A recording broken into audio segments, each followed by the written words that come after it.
We turn now to the veil of ignorance. Is justice blind?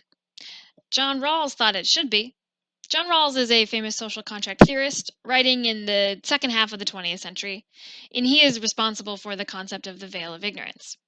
And remember that in ethics, we're interested in the way things should be, not the way they are.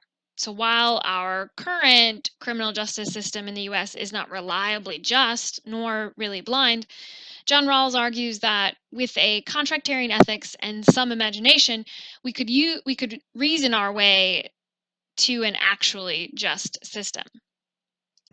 The veil of ignorance is an imaginary device used in social contract theory to determine what free, equal, and rational people would agree to, if these free, equal, and rational people knew nothing of the distinctive characteristics possessed by either themselves or other contractors.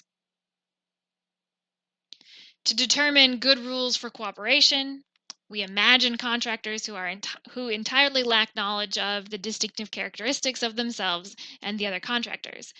They know the basic needs and wants on the human level, but no specifics like religion, ethnicity, socioeconomic status, sex, gender, moral character, etc. In other words, the veil of ignorance is used to imagine the same conditions of equality and freedom for all contractors. Its significance is that this imaginary device is supposed to protect the procedure of social contract theory from the potential prejudices of the human contractors. And also in this way, the veil of ignorance makes social contract theory a more viable normative ethical theory in the 20th and 21st centuries. It is supposed to put everyone on equal footing so that the rules agreed to are completely fair and not affected by human biases based on religion, race, sex, class, etc. As Schaefer-Lando put it, quote, "When placed behind the veil of ignorance, what social rules will rational people select? These will almost certainly include prohibitions of killing, rape, battery, theft, and fraud, and rules that require keeping one's word, returning what one owes, and being respectful of others." The veil of ignorance leads to a logical problem with social contract theory when we consider who is included in the moral community and the features or characteristics of the contractors. When we use social contract theory to imagine a better, broader social contract, we seem unable to do so without breaking the internal logic of social contract theory.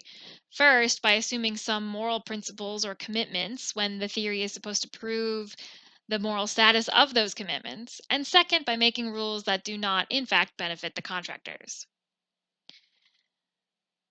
To make this clearer, though, let's take a closer look at the puzzle. First, the veil of ignorance assumes a moral principle independent of the social contract, that of universal inclusivity with regard to the moral community. The veil of ignorance is supposed to help make sure that the contractors, understood as free, equal, and rational, establish rules that benefit all who should be included in this group. That is, the veil of ignorance assumes the values of freedom and equality as universally owed to all people. But social contract theory does not assume the value of these ideals. Rather, as a proceduralist ethical theory, it must show them via its procedure to be beneficial to all contractors. And herein lies the puzzle. It will not benefit these ignorant contractors to make rules for a community of members stripped of distinctive characteristics. Which brings us to the second part of the logical puzzle. Second, social contract theory is for the contractors. Contractors have to benefit from the rules. The benefit is what makes it rational. If, however, we are behind the veil, we cannot make rules that benefit us.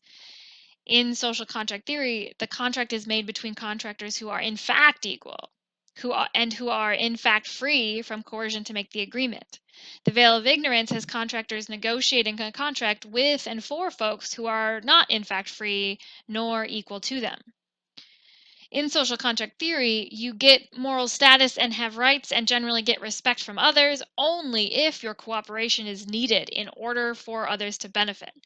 So social contract theory offers no secure protection for the truly vulnerable unless we assume that it is good to do so before making the contract, and to assume a moral good prior to the contract contradicts this thesis of social contract theory. Here are the terms from our social contract theory reading that may be on the midterm exam. Social contract theory, proceduralism, state of nature, prisoner's dilemma, Hobbes's argument for the social contract, the veil of ignorance, and the logical problem with the veil of ignorance.